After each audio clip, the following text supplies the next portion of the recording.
Hey everyone. Alright. There's the live stream.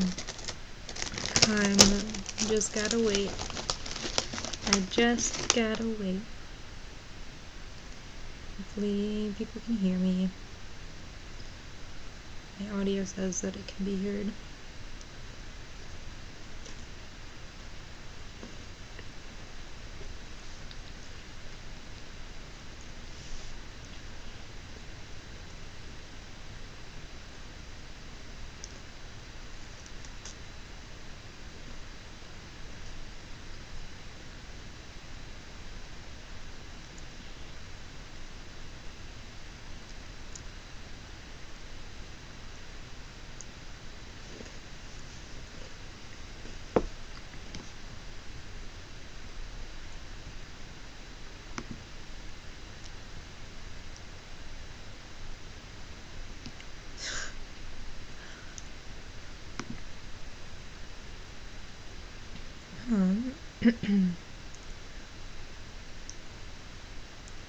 Nice.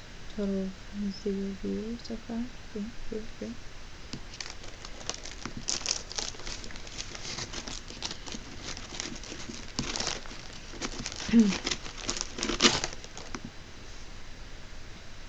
It is Oreo night, and I am doing the Oreo and milk thing because I'm 5 years old apparently.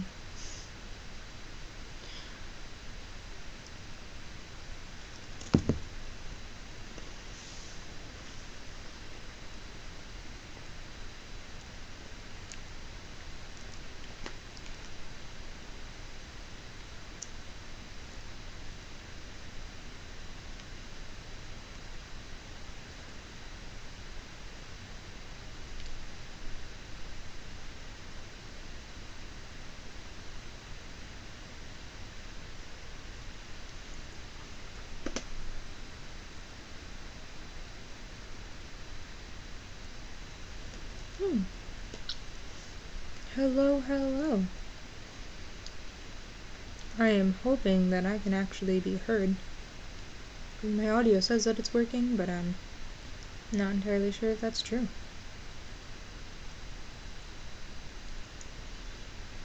I'm gonna see more people gonna join. Maybe not, maybe.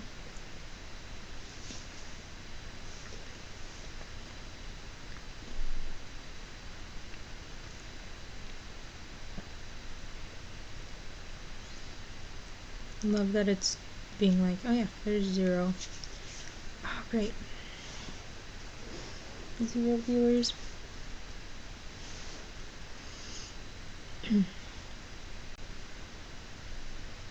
Let's see.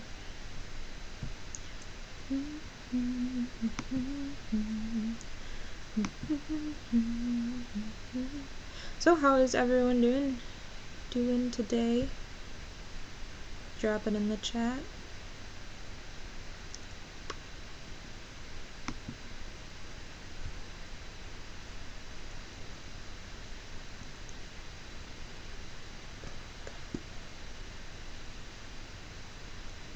I got home from work and I was just, you know what? I am glad that I set up the stream already, because I totally forgot what I was going to talk about today.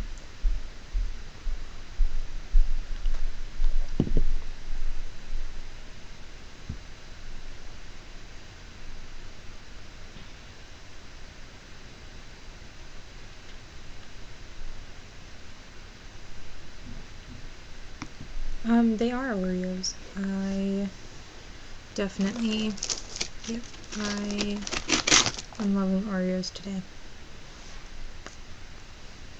I haven't done this in forever. How do you guys eat Oreos? I usually just eat it regularly, like together, dip it in milk. But sometimes I will lick it all off and then eat the hard part, the skin of it, I guess. I don't know, slowly. And then, just gonna see. So I have a couple things. I keep getting asked like the same thing on Tumblr and TikTok, so I wanted to go over some of them. I think starting off with, I think discernment, and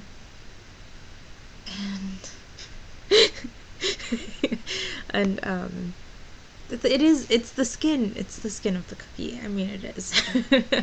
I think I wanted to start off with talking about like discernment and that sort of thing, especially with like this, because this was a hard thing to really come to and get little doggy butt over here and understand it fully and come to terms with it, I guess, because I get a lot of pushback from my family and it's not the most fun. Oh, hello Ali.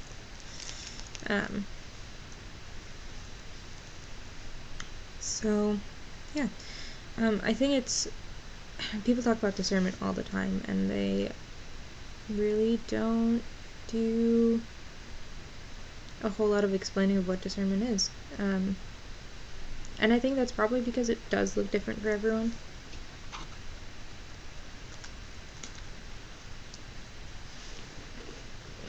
At least for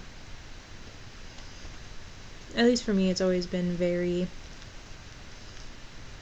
straightforward. When I pray, I usually get some kind of answer, especially if I'm praying about something a lot, and if I pray about something specifically. Even if it's not necessarily the answer that I want, I usually get a pretty straightforward answer.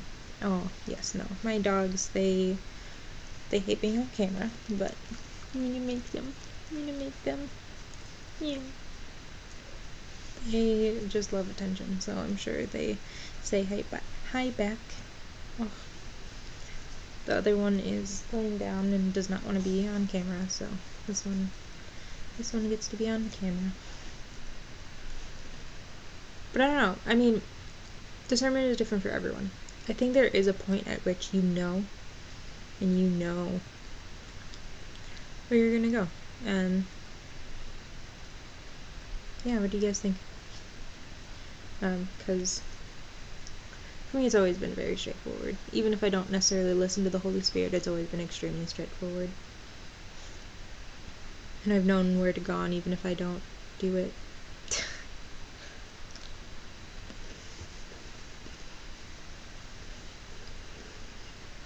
Oh, look at that little face.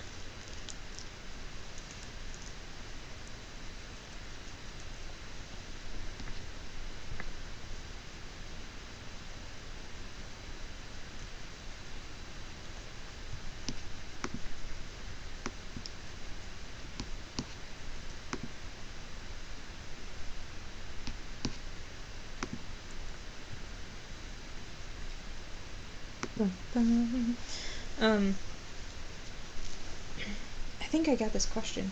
I don't remember even if I answered it on Tumblr.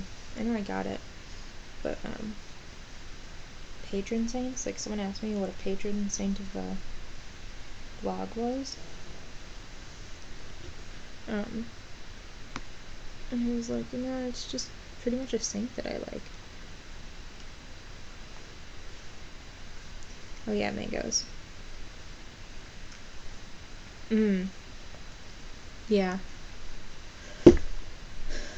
Definitely. I see.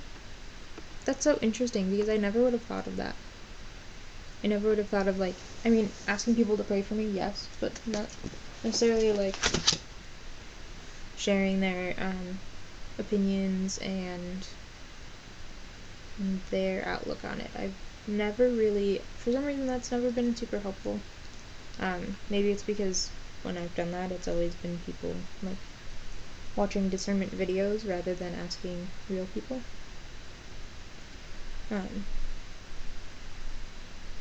Yeah, it's definitely hard to understand the words of the Holy Spirit because it takes a lot of discerning on the same aspect of it. And I guess maybe in hindsight it looks more straightforward than it does in the moment. Because sometimes in the moment it's like, I don't know where you want me to go, Lord. Like, where are you taking me?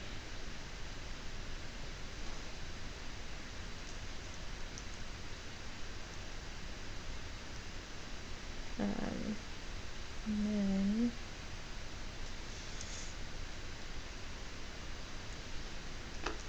what was my other? Oh yeah, saints. I think that's also, definitely in line with the discernment, because especially Saint Joseph lately, been my homeboy. He's been interceding for me so much, even without me like praying to him or anything. But I've seen him just been very steady throughout the last few months, and that's been extremely helpful to me. Because man, the saints, they're all praying for us. All of them are praying for us, and it's absolutely wild to see it. And when you like take the time to actually see it in your life.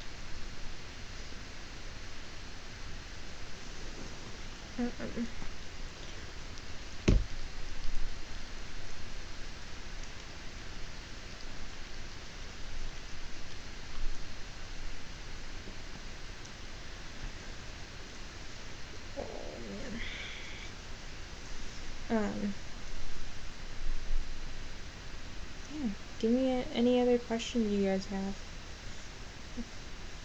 Drop them in the chat, and then I think while you guys are typing those up, I'll do a very short Lectio Divina for us. In my Bible right here. It's my study Bible, but she's a little messed up, but it's okay. This is a North American Bible Revised Edition, I believe. So I apologize if you use, I think a lot of people use NIV or something like that.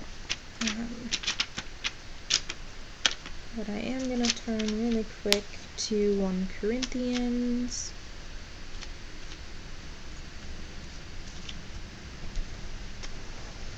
Um,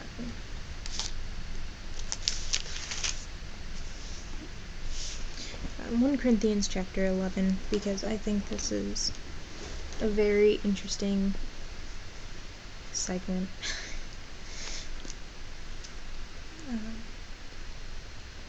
But I want you to know that Christ is the head of every man, and a husband the head of his wife, and God the head of Christ. Any man who prays or prophesies with his head covered brings shame upon his head. But any woman who prays or prophesies with her head unveiled brings shame upon her head. For it is one and the same thing, as if she had had her head shaved. For if a woman does not have her head veiled, she may as well have her hair cut off. But if it is shameful for a woman to have her hair cut off or her head shaved, then she should wear a veil. A man, on the other hand, should not cover his head, because he is the image and glory of God, but woman is the glory of man. For man did not come from woman, but woman from man. Nor was man created for woman, but woman for man. For this reason, a woman should have a sign of authority on her head because of the angels.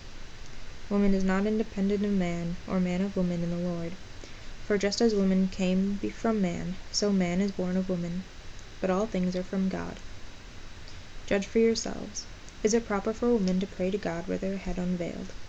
Does not nature itself teach you that if a man wears his hair long, it is a disgrace to him, whereas if a woman has long hair, it is her glory, because long hair has been given to her for a covering? But if anyone is inclined to be argumentative, we do not have such a custom, nor do the churches of God.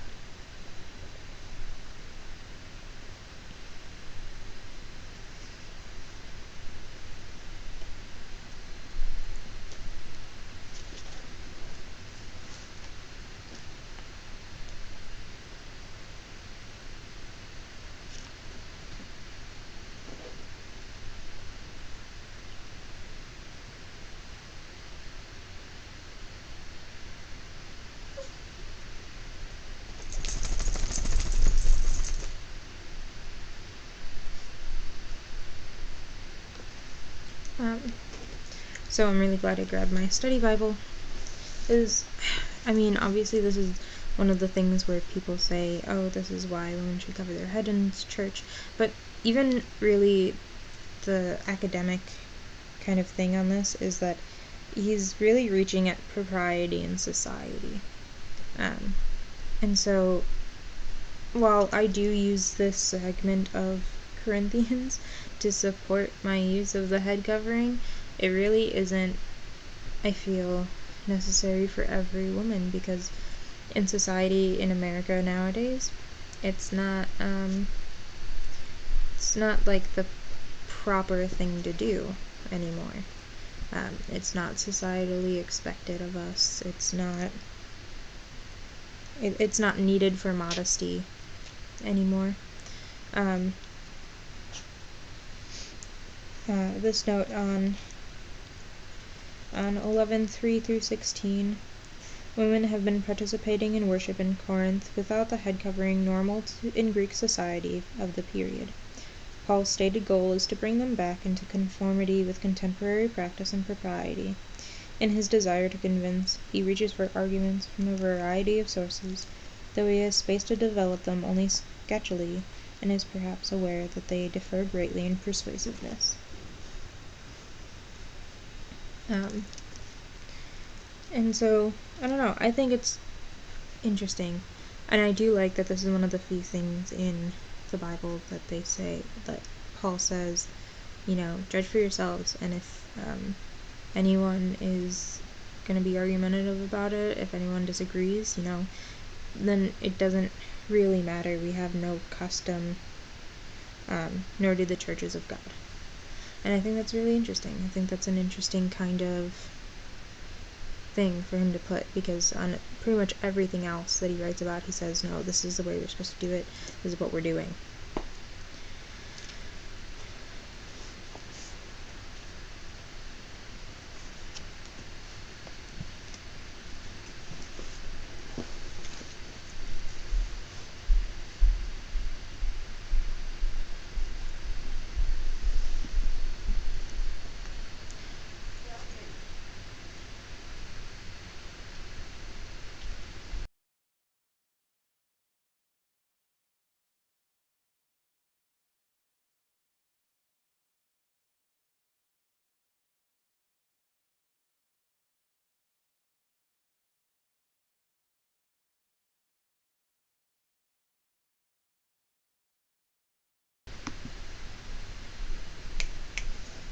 Ooh, sorry, my audio cut out there.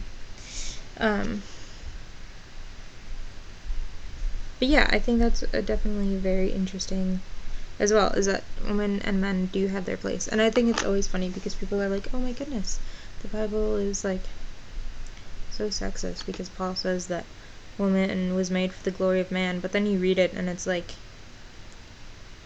no, it's just about authority. It's just about like the proper place of the way humans were created, and we harken back to Genesis chapter 2 with it, with Adam looking for the proper companion for him and going through all of the animals and naming them, and still can't find a proper companion. And then that is when God creates woman, when God creates Eve, and he says, finally, this is flesh of my flesh, and it's almost a criticism of God that before this God didn't think of making someone like Adam that could be his companion. And it's interesting. I think it's really interesting, because then we see that dichotomy as well in Christ and his church, that without the church, without Christ really, the church would not exist. And the Christ being like Adam and the church being like Eve, that without Christ's sacrifice, without Christ coming into this world, we are really lost. There's no companion for us to have.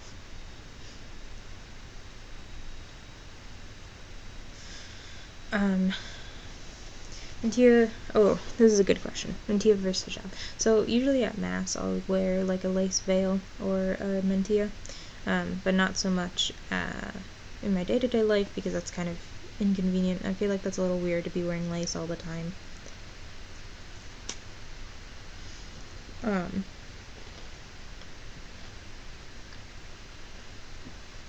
Whereas, I mean, and hijab just means head covering in Arabic. And obviously, I wear a head covering every day, pretty much. I think they're both equally good. I use them. I mean, I guess I technically use like a scarf more often because I use it in my daily life rather than mass. Twice a week, usually, and only for an hour. And I think it's really just cultural in terms of how you choose to cover your head. I mean, even St. Paul was talking about how it's a cultural thing. And I think it's okay. I guess maybe people would argue that it's cultural appropriation, but I really don't think it is, because, I mean, one, Muslims got this kind of head style. I mean, this was the kind of head style that was already popular in the Middle East, and specifically Orthodox Christians, Orthodox nuns, use a style that's like this. So it's really not specific to Islam, it's specific to the region.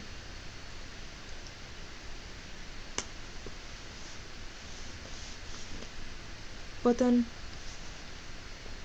it also flowed into the western part of the world, in Europe. I mean, that's where we get wimples and that sort of thing that, I mean, married women would wear in the medieval era. It wasn't just a nun thing. So, I don't know. I think there's cultural things, cultural aspects, but then there's also just like, culture is so fluid in a lot of ways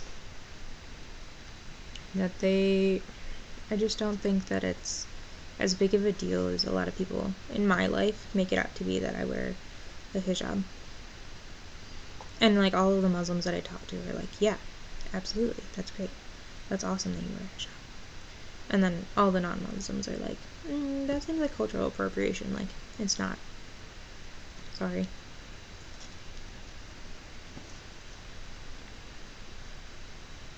It also makes me think about the fact that, like,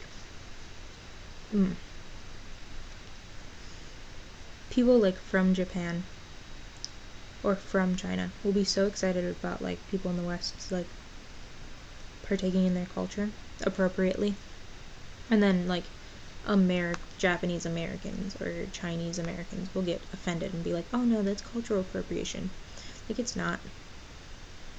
Like, you can't speak for everyone.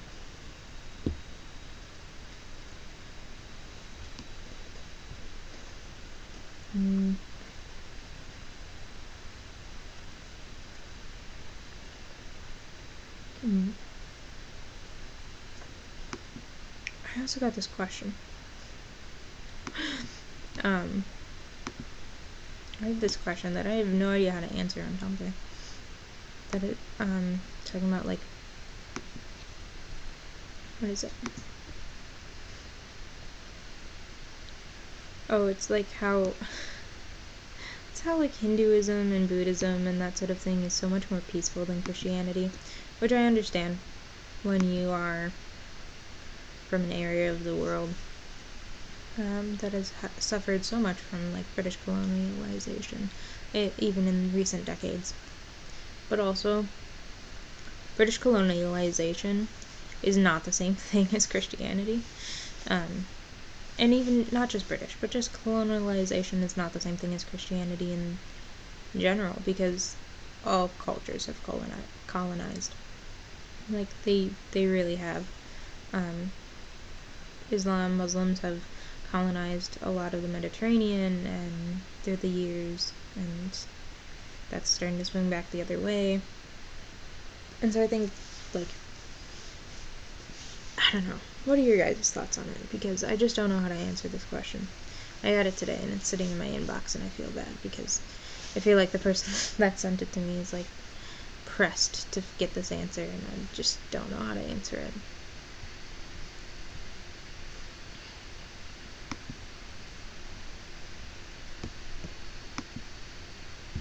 Unfortunately, I'm using the streaming service. I'm using OBS Studio, so I think there's a little bit more of a delay between what I'm saying and what you guys are hearing. Like, normally there'd probably only be a few seconds, and I think there's like 30 seconds in between OBS Studio and YouTube right now. And then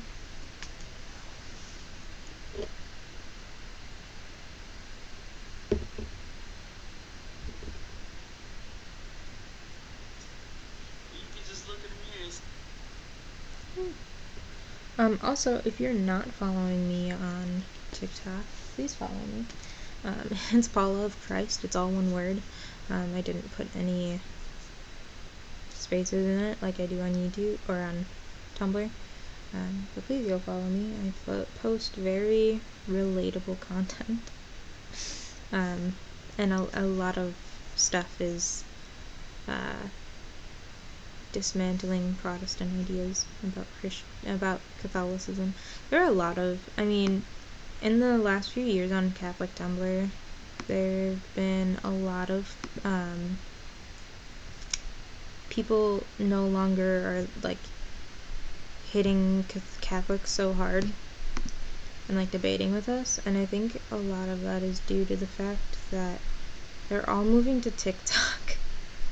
Like, they're all making TikToks, and it's just so funny to me because they can't hide behind INN on TikTok.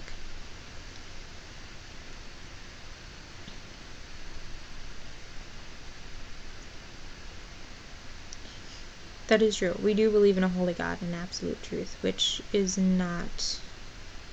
It, for one, that is... Yeah, you're right. It is going to cause conflict, but it's also completely different than Hinduism and Buddhism.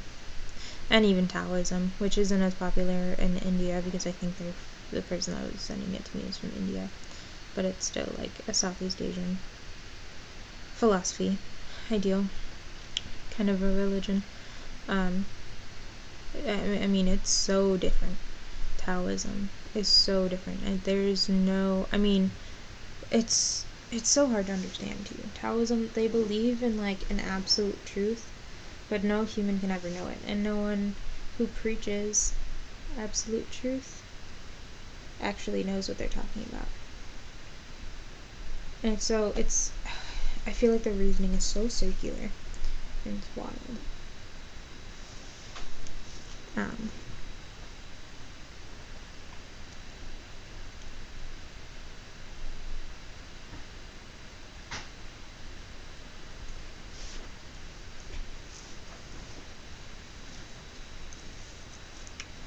Let's get over.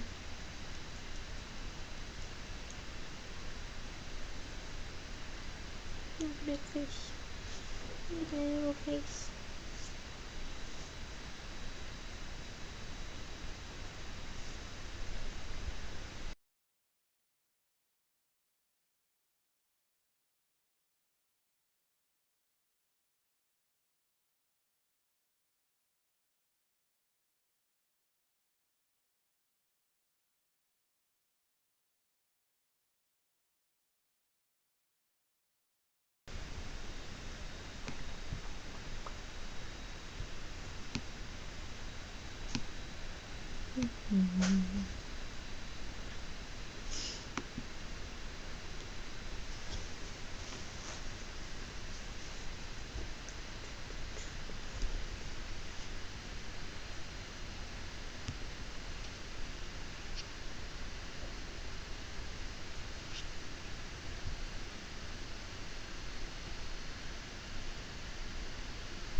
Okay.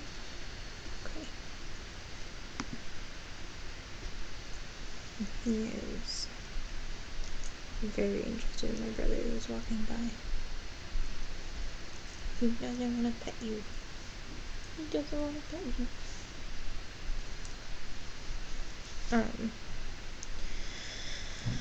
Oh, yeah. Oh man, I did not plan this far ahead because I didn't think anyone would actually show up. So, yeah, please feel free to send me any other questions, you guys. Either on here, on Tumblr, Discord. I'm hoping to start streaming once a week.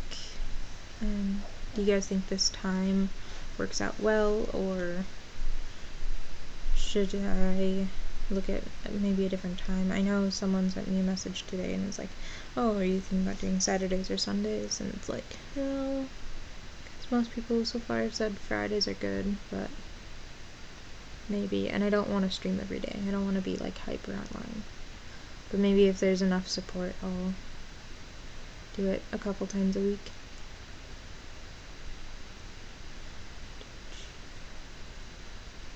I know Tumblr used to do this thing where if you posted a live stream, it just stayed at the top of your dashboard. I wish they still did that. Not just your own, but anyone that was following you, it just stayed at the top of the dashboard.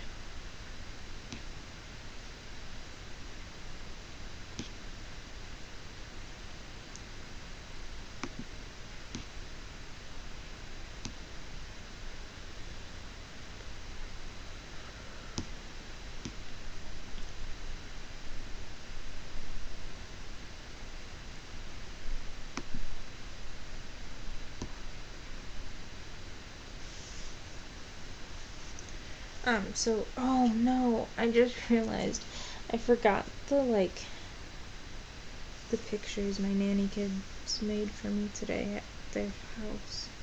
And I'm not gonna see them for a while because their mom is 38 weeks pregnant, and so she's gonna have the baby soon, so she's not gonna need me. Oh man, I can't believe I forgot. I feel bad. It was so cute because the 6-year-old was like, oh, I want to make you a picture that looks delicious, and I was like, oh, you should make a slice of pizza.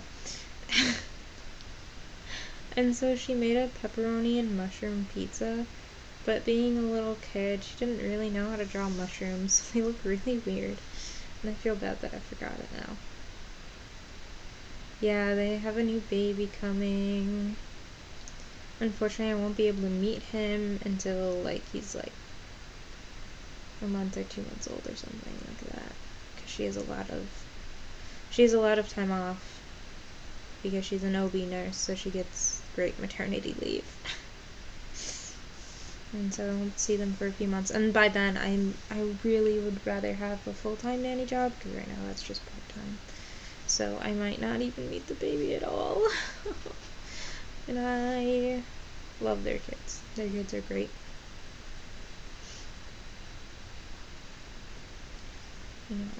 It's very sad, but hopefully, I have another job tomorrow that hopefully it goes well, because she will need me more next week, which is ideal. I really wish I could find a full-time position. Yeah, I love babies. And this one that I'm doing tomorrow, she has a 4-month-old and an 8-year-old. But so when school starts, it'll just be with the 4-month-old. And I love babies. They're so cute. They're so good. But we'll see how it goes. I don't know. I don't like her communication so far. So we'll see how it goes.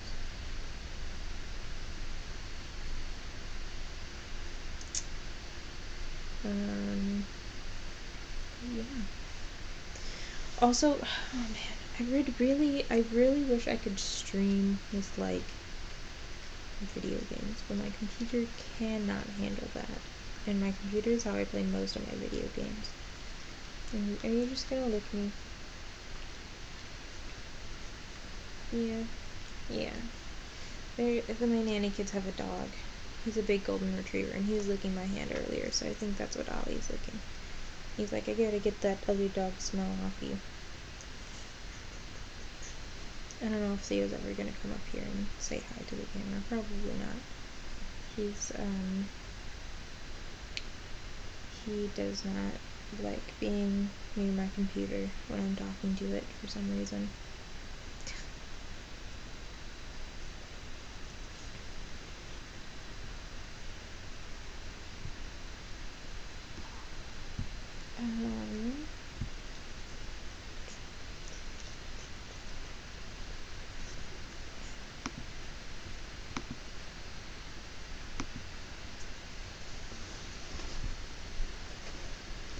It's so weird. I don't think I've ever seen myself, like, not mirrored.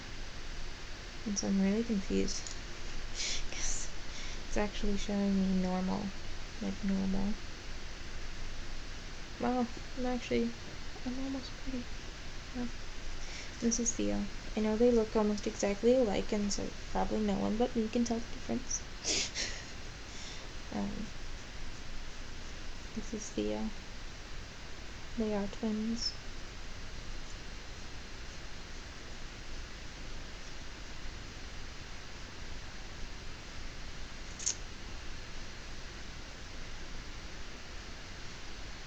Really cute.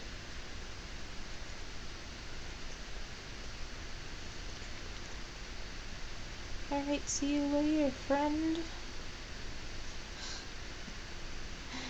Yes. Chat session with dog appearances. That is, I mean, yeah, that's who I am as a person, pretty much.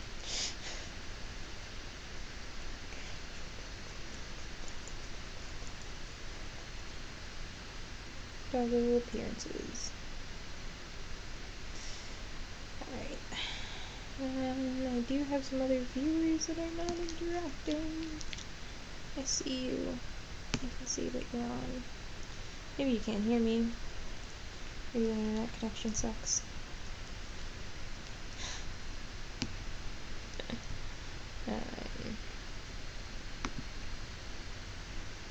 Yeah, please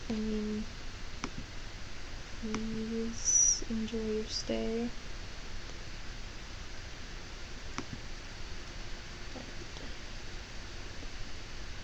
Ooh.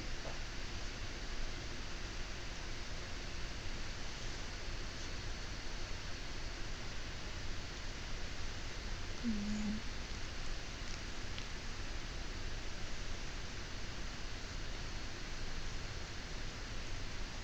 Right.